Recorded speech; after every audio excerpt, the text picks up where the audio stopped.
नमस्कार, G capital में आपका स्वागत है। आज है 11 मई और आप लोगों के लिए एक नई वीडियो। आज बात करेंगे होटल इंडस्ट्री के शानदार शेयर लेमन ट्री होटल्स के बारे में। निवेश संबंधित विस्तृत जानकारी के लिए वीडियो को अंत तक अवश्य देखें।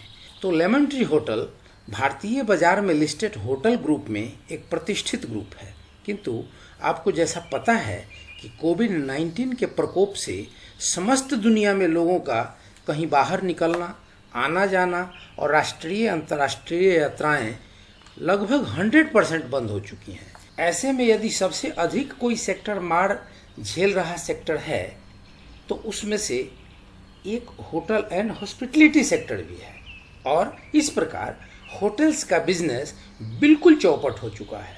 वॉरेन बफेट साहब की बात माने तो उनका कहना है कि अच्छी कंपनी खरीदने के लिए उस कंपनी के अच्छे हालात के समय में यदि आप जाते हैं तो आपको अधिक पैसे देने पड़ते हैं और कंपनी तो अच्छी हो किंतु उसके हालात परिस्थिति बस खराब हो गए हों तो ऐसे में उस सेम कंपनी के लिए आपको कम पैसे चुकाने पड़ते हैं और कम पैसे देने पड़ेंगे और यह निर्णय आपको अच्छा बिजनेसमैन सिद्ध करता है। तो अभी की परिस्थितियों में लेमन ट्री होटल का बिजनेस ही अकेले खराब नहीं हुआ है, बल्कि पूरे संसार के व्यवसाय, इनफैक्ट मेडिकल और एफएमसीजी सेक्टर को अगर छोड़ दें तो अमूमन सबका व्यवसाय ठंडा पड़ा है या खत्म हो चुका है। आप सबको पता है कि अंधेरा छटेगा, उजाला आएगी, कोविड-19 हारेगा और देश दुनिया के व्यवसाय वापस अपनी पटरी पर लौटेगा। तो ऐसी परिस्थिति में होटल व्यवसाय भी अपनी रफ्तार पकड़ेगा। तब आप देखेंगे कि होटल के व्यवसाय कितना अच्छा शुरू होता है और लेमन ट्री एक नई ऊंचाइयों की तरफ कैसे आगे बढ़ती है।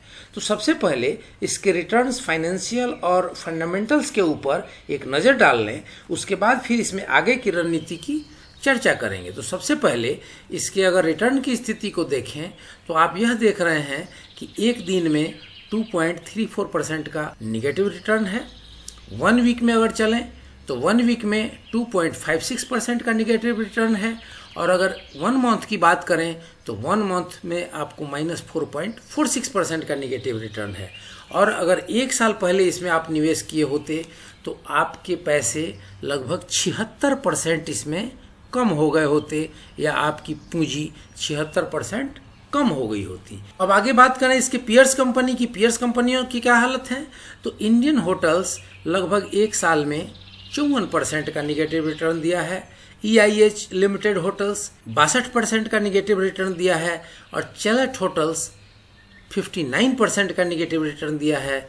वहीं महिंद्रा एंड महिंद्रा रिजॉर्ट्स 33% का निगेटिव रिटर्न दिया है और ताज जीवी के होटल्स एंड रिजॉर्ट्स लिमिटेड ने 33.52% का निगेटिव रिटर्न दिया है।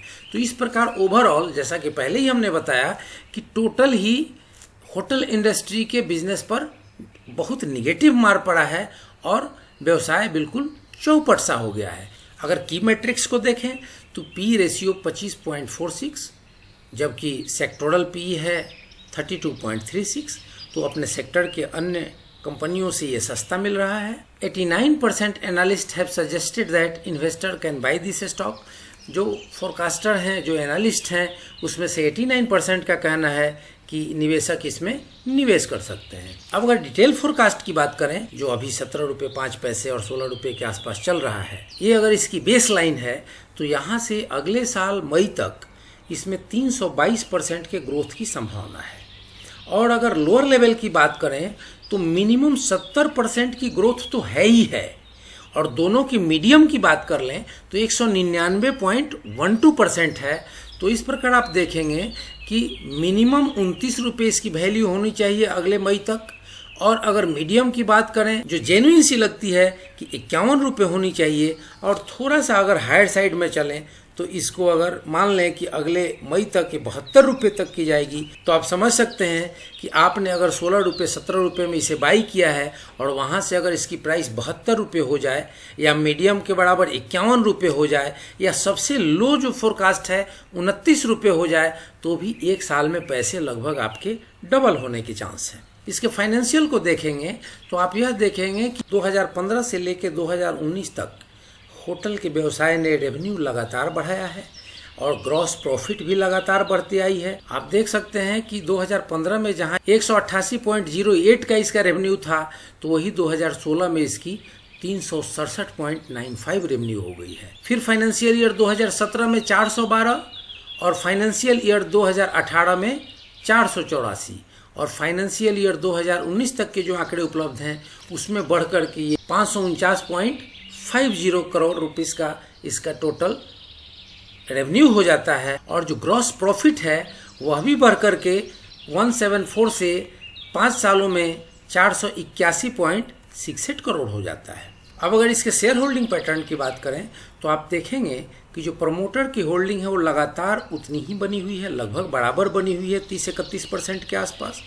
और म्यूचुअल फंड्स ने अपनी होल्डिंग पिछले साल से अभी कम किया है। डोमेस्टिक इंस्टीट्यूशनल इन्वेस्टर्स ने भी पिछले साल से इसमें अपनी हिस्सेदारी कम करी है। और यहाँ देखेंगे कि फॉरेन इन्वेस्टर ने इसमें अपनी हिस्सेदारी बढ़ा दी है, जो एक पॉजिटिव इसमें साइन है कि जो विदेशी इन्वेस्टर हैं जिनकी बड़ी रिसर्च टीम है उन लोगों ने इसमें अपना हिस्सेदारी बढ़ाना मुनासिब समझा है। अब इसमें अगर प्लेज प्रमोटर होल्डिंग की बात करें तो इसमें एक नेगेटिव बात ये दिख रही है कि इसमें जो प्रमोटर्स हैं उनके जो होल्डिंग्स हैं, उनके जो शेयर्स हैं वो प्लेज्ड हैं, वो गिरवी हैं लगभग 10.54%। तो ये इसमें एक नेगेटिव एस्पेक्ट है। इस नज़रिए को देख करके ही आप कोई निर्णय लेंगे। अब इसके प्राइस की मूवमेंट को इसके चार्ट पे देख लें तो प्राइस मूवमेंट आप यहाँ देखेंगे तो ज़्यादा पीछे नहीं, हम चलते हैं 25 फरवरी को जब ये हाई बना रहा था 63 रुपये का, और वहाँ से 63 रुपये से जब कोविड का असर होता है तो आप देखेंगे कि बिल्कुल कैसे यहाँ से शार्प डिक्लाइन होता है प्राइस में, और फाइनली 7 अप्रैल को आता है और ये 18 रुपये के आसपास टिक जाता है। और 18 रुपये के आसपास इसकी व्यवसाय कम से कम 5 से 7 ट्रेडिंग सेशन चलती है, और उसके बाद ये पीछे 16 रुपये 10 पैसे का लो बनाता है। उसके बाद 7 मई को ये फाइनली 16 रुपये 5 पैसे की लो बनाता है, जो 52 वीक की लो है। और 1 मंथ के चार्ट पर देखने से पता लग रहा है कि यह 52 वीक की लो नहीं है, ये पूरी लाइफ टाइम लो है। तो आप एक बात और इसमें जो पॉजिटिव देख रहे हैं उसको ये देख रहे हैं कि इस कंपनी का जो शेयर प्राइस है वो लगभग 17-18 रुपये के आसपास पीछे अप्रैल महीने से लेके आज तक पूरे 1 महीने हो गए और उसी पे ये कंसोलिडेट हो रहा है।